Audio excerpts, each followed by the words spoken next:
तो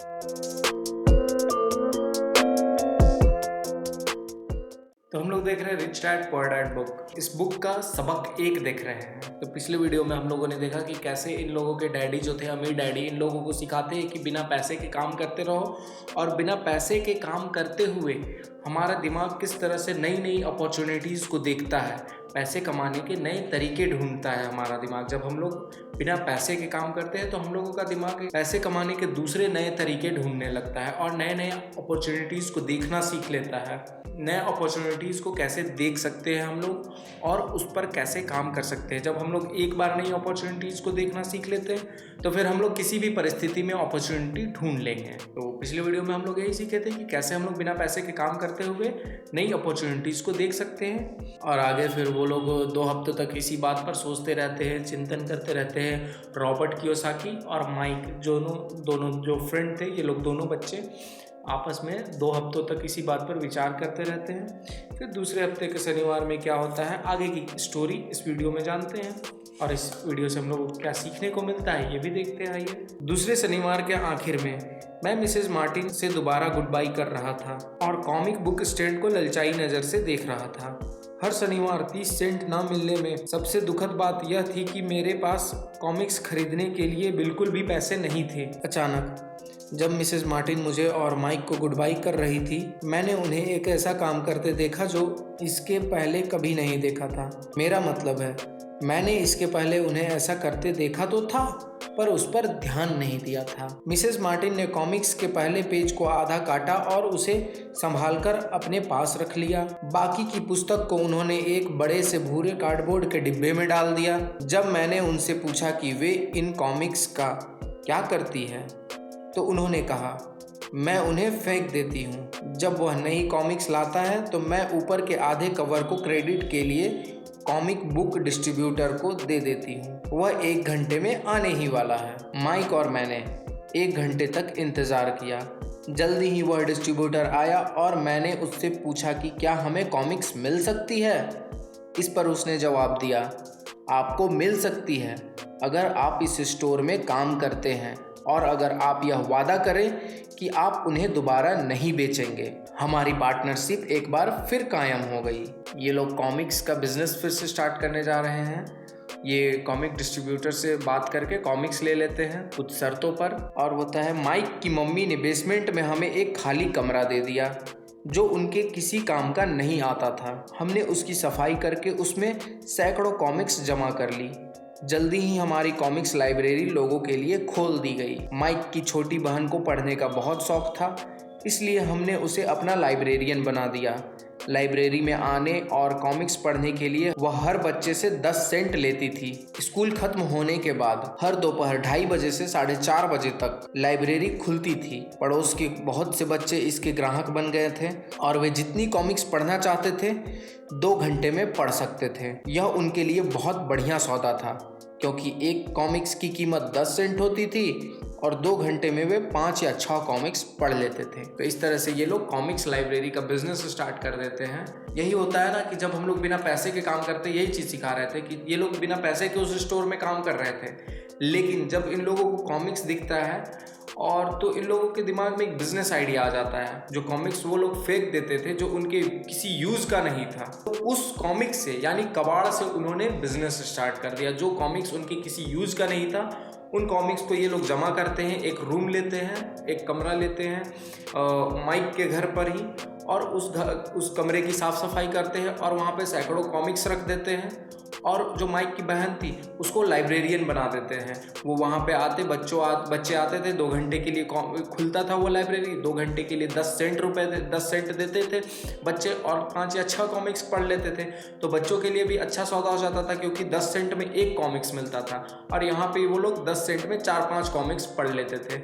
तो इनसे बच्चे भी खुश और इन लोगों को भी पैसा आने लगा और उनकी बहन भी खुश, जो जिन्हें पढ़ने का भी शौक था, वो भी काफ़ी कॉमिक्स भी पढ़ लेती थी, अपना भी पढ़ाई कर लेती थी। तो इस तरह से एक बिजनेस स्टार्ट हो गया, जो कि किसी बिना यूज के सामान का इन लोग यूज करके पैसा कमाने लगे थे। यही सिखाना चाह रहे थे। आपदा में अवसर इसे ही कहते हैं। कि जहाँ पे आदमी को कुछ भी नज़र नहीं आ रहा हो वहाँ पे अपॉर्चुनिटी देखना। यही चीज़ इनके अमीर पिता इन लोगों को सिखाना चाह रहे थे। बिना पैसे के काम करो, लेकिन तुम्हारा दिमाग तुम्हें पैसे कमाने के नए तरीके ढूंढ कर ला कर देगा।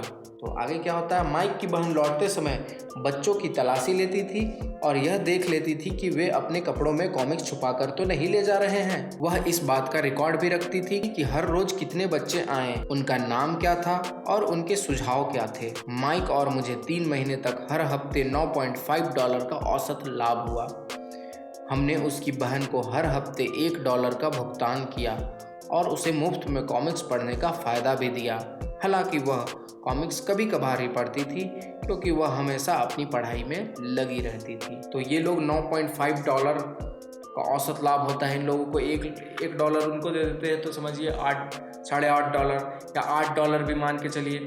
तो इन लोगों को $8 का प्रॉफिट होता है, वो भी अपने दम पर अपना बिजनेस स्टार्ट करके, जो कि वहाँ पे स्टोर में ये लोग एक हफ्ते में 30 सेंट 40 सेंट ही कमा पा रहे थे, जो $1 भी नहीं मिलता था जहाँ पे काम करके लोगों को।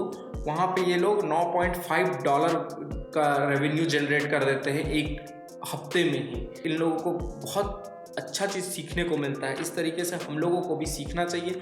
और जहाँ पे हम लोगों को कुछ ऐसा काम कर रहे हैं जहाँ पे कुछ पैसा मिल रहा है या पैसा नहीं मिल रहा है, तो हम लोगों को हमेशा दिमाग चलाना है कि हम लोग और कैसे कुछ एक्स्ट्रा बिजनेस या कुछ ऐसा मतलब नई अपॉर्चुनिटी को ढूंढना है कि हम लोग क्या करके और आसान तरीके से पैसा कब बना सकते हैं। एक्चुअल में हमें पैसा बनाने सीखना है, पैसा कमाने नहीं। माइक और मैं समझौते के मुताबिक हर शनिवार स्टोर में काम करते रहें, साथ ही हम अलग अलग दुकानों से कॉमिक्स इकट्ठी करते रहें। हमने वादे के मुताबिक कॉमिक्स नहीं बेची। जब कोई कॉमिक्स फट जाती थी तो हम उसे जला देते थे। हमने इसकी एक शाखा खोलने की भी कोशिश की, लेकिन हमें माइक की बहन की तरह मेहनती और भरोसेमंद लाइब्रेरियन नहीं मिला। बहुत कम उम्र में ही हमने यह जान लिया था कि अच्छे स्टाफ को खोजना कितना मुश्किल होता है। ये भी इन लोग सीख लिए कि अच्छा स्टाफ जल्दी नहीं मिल पाता। लाइब्रेरी खुलने के 3 महीने बाद हमारी लाइब्रेरी में एक समस्या आ गई।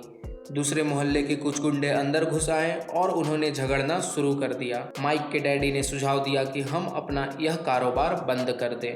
तो इस तरह हमारा कॉमिक्स का धंधा बंद हो गया और हमने कन्वीनियंस स्टोर पर हर शनिवार काम करना भी बंद कर दिया। फिर भी अमीर डैडी रोमांचित थे क्योंकि उनके पास ऐसी बहुत सी नई बातें थी जो वे हमें सिखाना चाहते थे। वे खुश थे क्योंकि हमने उनके पहले सबक को बहुत अच्छी तरह से सीख लिया था। हमने यह भी सीख लिया था पैसे से अपने लिए काम कैसे करवाया जाता है। स्टोर में नौकरी के बदले में पैसा नहीं मिलता था, इसलिए हमें मजबूरन अपनी कल्पना शक्ति पर जोर डालना पड़ा ताकि हम पैसा कमाने का कोई दूसरा तरीका ढूंढ सकें। कॉमिक्स लाइब्रेरी हमारा अपना व्यवसाय था। हमारा धन हमारे काबू में था और हम किसी मालिक के मोहताज नहीं थे। इसमें सबसे अच्छी बात यह थी कि हमारे व्यवसाय से हमें तब भी पैसा मिलता था जब हम वहाँ स्वयं मौजूद नहीं होते थे। उस समय हम पैसे के लिए काम नहीं करते थे, बल्कि हमारा पैसा हमारे लिए काम करता था। ज़्यादा तनख्वाह देने के बजाय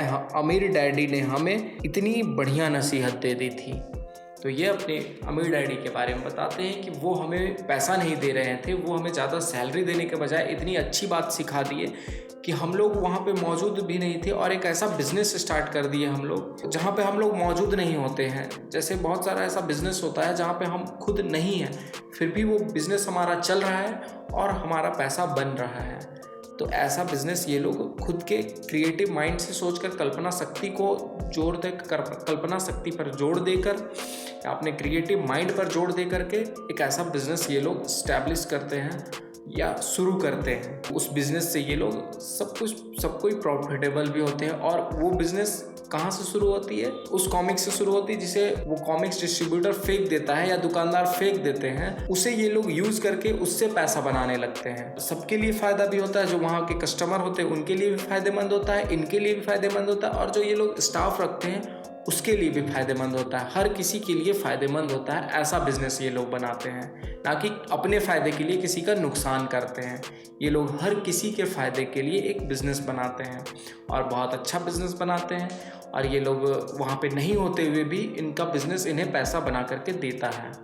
तो इस तरह से ये लोग बताते हैं कि हम लोग इतनी अच्छी बातें सबक एक में सीख लिए कि हमें कैसे बिजनेस बनाना है या फिर कैसे काम करना है, और अपने क्रिएटिव माइंड पर, अपनी कल्पना शक्ति पर जोर दे करके नई नई अपॉर्चुनिटीज़ को ढूंढना है। ठीक है, तो इस वीडियो में इतना ही। अब हम लोग आगे के वीडियोस में सबक 2 के बारे में जानेंगे। ये सबक 1 था, पहला सबक आज इस वीडियो में ख़त्म होता है। पहले सबक में हमें काफ़ी कुछ सीखने को मिलता है कि कैसे हम लोग पैसा बना सकते हैं, कैसे बिजनेस बना सकते हैं, कैसे हमें कब पैसिव इनकम पे हमें ध्यान देना है, कब एक्टिव इनकम पे हमें ध्यान देना है। ये सारी चीज़ें भी हम लोगों को इस सबक से सीखने को मिलती हैं।